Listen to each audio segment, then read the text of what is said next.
কেউ চাকরি করে টাকা রোজগার করে, কেউ বা ব্যবসা করে, কেউ অ্যাক্টিং করে, আবার কেউ ক্রিকেট খেলে, কেউ আবার টাকা কামায় অন্য তরিকাতে। কিন্তু একটা জিনিস যা প্রত্যেকটা মানুষ করে নিজের টাকাকে মেনটেন করার জন্য, তা হলো ইনভেস্টিং।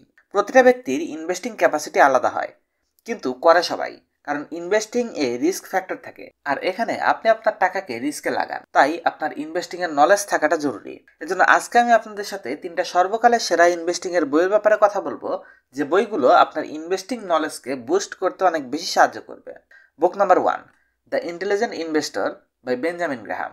যদি আপনি এটা ডিসাইড করেন যে আমি আমার পুরো জীবনে ইনভেস্টিং এর উপর শুধুমাত্র একটা বই পড়বো, তবে ওই বইটার নাম হলো দ্য ইন্টেলিজেন্ট ইনভেস্টর। বইটির লেখক বেঞ্জামিন গ্রাহামকে আজ পর্যন্ত গডফাদার অফ ভ্যালু ইনভেস্টিং বলা হয়। এখন আপনি হয়তো ভাবছেন, এই ভ্যালু ইনভেস্টিং আবার কি?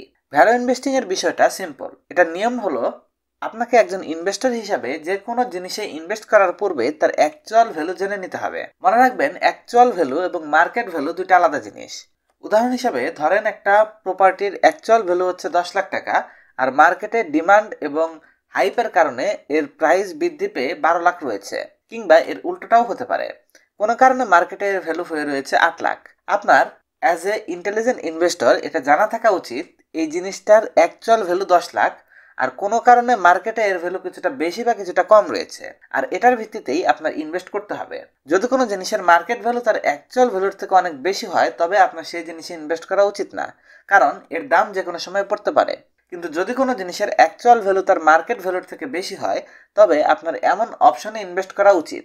এটা আমি আপনাকে একটা বেসিক আইডিয়া দিচ্ছি। আপনি যখন ভ্যালু ইনভেস্টিং এর ভিতর প্রবেশ করবেন এবং শিখবেন, তখন আপনি আরো অনেক কমপ্লেক্স জিনিস শিখতে পারবেন। আরো একটা কথা, যে কোনো জিনিসের মার্কেট ভ্যালুকে বের করা খুব সহজ, কিন্তু এর অ্যাকচুয়াল ভ্যালু বের করা কঠিন। আপনাকে এটা করার জন্য অনেক ভালোভাবে রিসার্চ করতে হয়। এটা ছিল একটা বেসিক ওভারভিউ ভ্যালু ইনভেস্টিং এর ব্যাপারে। যদি আপনি এটা খুব ভালোভাবে শিখতে চান, তবে দ্য ইন্টেলিজেন্ট ইনভেস্টর বইটি অবশ্যই পড়বেন। কিছুটা বড় বইটা, কিন্তু অনেক বেশি সম্পদ কামিয়ে দিতে পারে এটা আপনাকে।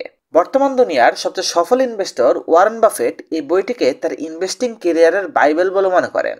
তাই একবার তো অবশ্যই বইটি আপনার পড়া উচিত, যদি আপনি ইনভেস্টিং এর জগতে সত্যি উন্নতি করতে চান। এবার আসুন আমরা দ্বিতীয় বইটিতে চলে যাব। একবার কল্পনা করুন, এই বইটার লেখক কে হতে পারে? অবশ্যই এই দুনিয়ার সবচেয়ে রিচেস্ট ইনভেস্টর ওয়ারেন বাফেট নিজে। বইটির নাম the essays of Warren Buffett, lesson for corporate America. এই বইটারও মেইন ফোকাস ভ্যালু ইনভেস্টিং, কিন্তু আমাদের যে প্রথম বইটা ছিল দ্য ইন্টেলিজেন্ট ইনভেস্টর, এটা লেখা হয়েছিল 1949 সালে। কিন্তু বইটির সমস্ত কনসেপ্টগুলো আজকের দিনেও অ্যাপ্লিকেবল, কিন্তু আপনি জানেন যে আজ থেকে 70 বছর আগের কনসেপ্টের সাথে এখন কিছুটা পরিবর্তন হয়েছে। এত সময়ের ব্যবধানে কিছু জিনিস পরিবর্তিত হয়েছে, তাই আপনি এই বইটিকে প্রথম বইটির আপগ্রেড ভার্সন বলতে পারেন, যেটা বাফেট নিজে বলেছেন। ওয়ারেন বাফেট বিগত 50 বছর ধরে ইনভেস্টিং এর উপর প্রবন্ধ লিখে আসছেন, আর তার সেই এসেগুলোই এই বইটাতে তুলে ধরা হয়েছে। এই এসেগুলোর মধ্যে কিছু আপনি ফ্রিতে অনলাইনে খুঁজে পাবেন, কিন্তু আপনি যদি তার সমস্ত প্রবন্ধগুলো একসাথে চান, তাহলে এই বইটি আপনাকে অনেক বেশি হেল্প করবে, কারণ তার এই প্রবন্ধটি জবরদস্ত শিক্ষা দিতে পারবে আপনাকে ইনভেস্টিং এর উপর।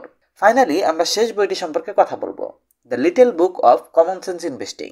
এই বইটির প্রধান ফোকাস স্টক মার্কেট ইনভেস্টিং, যাকে আপনি শেয়ার বাজার বলেন। এই বইটি আপনাকে একটা ডাইভার্সিফাইড পোর্টফোলিও বানানোর ব্যাপারে শেখাবে, এবং তাকে মেনটেন পর্যন্ত করতে শেখাবে, আর মেনটেন করার নিয়ম কানুন শেখাবে। মানে বইটি আপনাকে প্রতিদিনকার ট্রেডিং কিংবা শর্ট টাইম ইনভেস্টিং করতে ডিসকারেজ করবে। এই কনসেপ্টগুলোর উপর বইটিতে অনেকগুলো আইডিয়া রয়েছে। আর হয়তোবা আপনি জানেন, আজকের দিনে ইনভেস্টিং এর মাধ্যমে যদি আপনি অনেক বেশি টাকা তাড়াতাড়ি ডুবাতে চান, বা যদি আপনি অনেক বেশি টাকা তাড়াতাড়ি কামাতে চান, দুইটা ক্ষেত্রেই সবচেয়ে বেস্ট তরিকা হলো স্টক মার্কেট। আপনার এই স্টক মার্কেটের খেলাটা খুব ভালোভাবে শিখতে হবে, তা না হলে আপনার সাথে এই প্রথম টাকা হারানোর বিষয়টা ঘটার সম্ভাবনাই বেশি থাকবে। আমি স্টক মার্কেট রিলেটেড এর আগে অনেকগুলো ভিডিও বানিয়েছি, আপনি অবশ্যই সেগুলো দেখে নেবেন। আর আপনার অবশ্যই এই বইগুলো একবার হলেও পড়ে দেখতে হবে। এগুলো ছিল ওই টপ 3টা বই যা আপনাকে ইনভেস্টিং এর জগতে শিক্ষিত করে তুলতে মাস্ট পড়তেই হবে। বইগুলো যদি আপনি কিনতে চান, তাহলে ভিডিওর ডেসক্রিপশন এবং প্রথম কমেন্টে কেনার লিঙ্ক দেওয়ার চেষ্টা করব, যেখান থেকে হোয়াটসঅ্যাপ এবং ফেসবুকে মেসেজ করে আমাদের সাথে কন্ট্যাক্ট করতে পারবেন। আমি আশা করব আপনি সবসময় আর্নিং এর থেকে লার্নিংকে বেশি প্রায়োরিটাইজ করবেন। কেমন লাগলো ভিডিওটি অবশ্যই কমেন্ট করে বলবেন, আর যদি ভিডিওটি আপনার জন্য উপকারী হয়ে থাকে, তাহলে চ্যানেলটিকে সাবস্ক্রাইব করবেন। ধন্যবাদ এতক্ষণ সাথে থাকার জন্য।